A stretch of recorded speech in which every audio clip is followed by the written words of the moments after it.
market update by the big team, Bates International Group. And everybody say hi. What's up? Hey, what's going on? Uh, we're not going to take up a whole lot of your time because these sessions should be informative and not burdensome. What I wanted to get into really quickly today, and this is continuing with the theme we've been talking about recently, is really the state of the market. Prior to contrary belief, it is still very much a seller's market. Everybody has stories about multiple offer bids. I know for the last half dozen or so offers I've put in, there have been multiple offers in on every single last property. A few offers back, there were a total of 14 offers on that property, and I'm currently in several multiple offer bids right now. Just digging down into the numbers and the price range in DC between $300,000 and $800,000 for a property. The inventory is increased slightly. In April, inventory was 509 units. In May, there were 639 units. However, the monthly supply inventory in April was 1.6, and the monthly supply inventory for May was 2.5. Although this is improving, it is still very much a seller's market.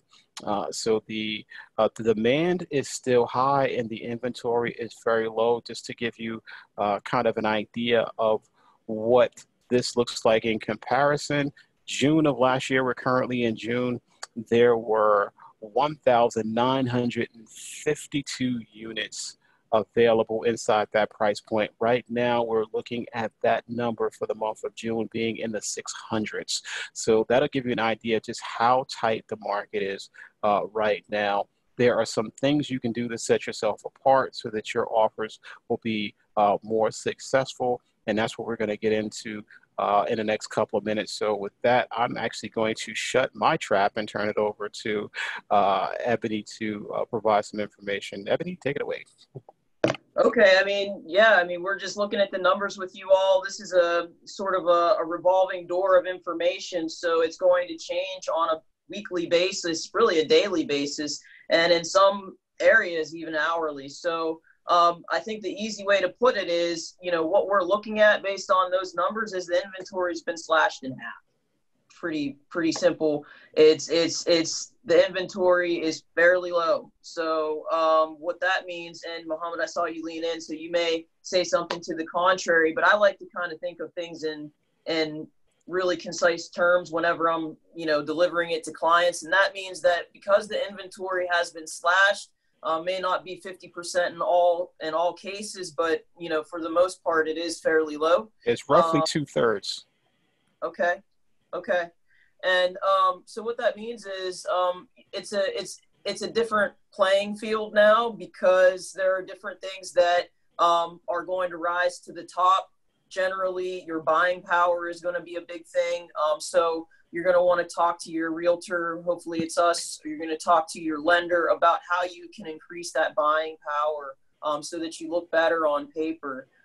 Because there is a strategy for, submitting offers. Some things, can be shifted and changed. You just got to talk to your folks about your strategy. But I would say that strategy and having one is a big thing nowadays because of the market that we're in.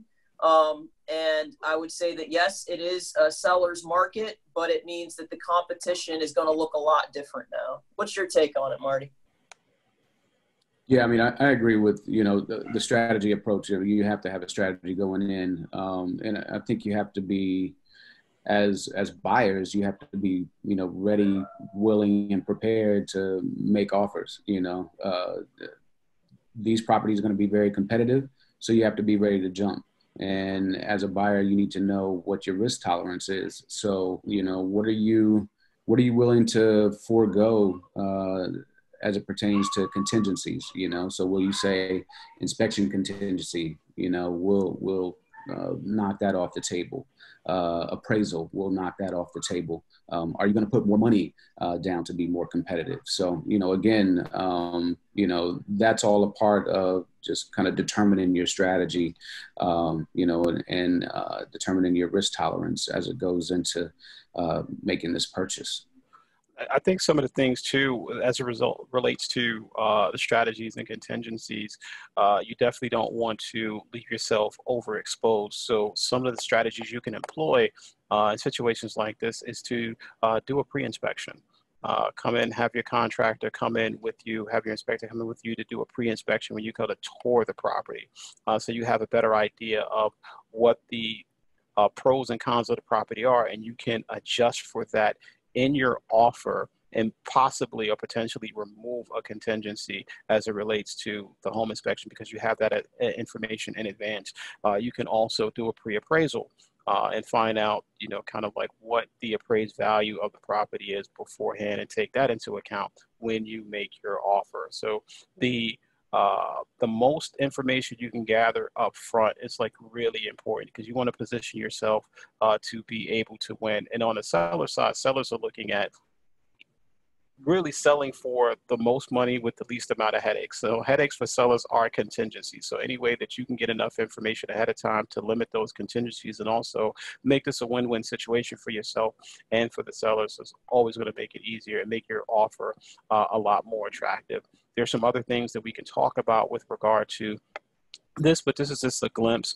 We encourage everybody to join us on the last Thursday of the month at our roundtable. We talk about these topics as well as a myriad of other topics associated with real estate and the real estate market. We have on experts to come in and provide advice.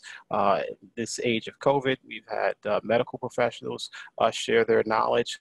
We have lenders, we have carpenters, architects, engineers, home inspectors, everybody come in to help you better understand and be a more informed consumer. So again, join us the last Thursday of every month on Zoom. From 6 to 6:30. Bring your questions, and you can always interact with us on Facebook, Instagram, and am I missing any other social media channels that we use? We do Meetup. Hit us up on YouTube.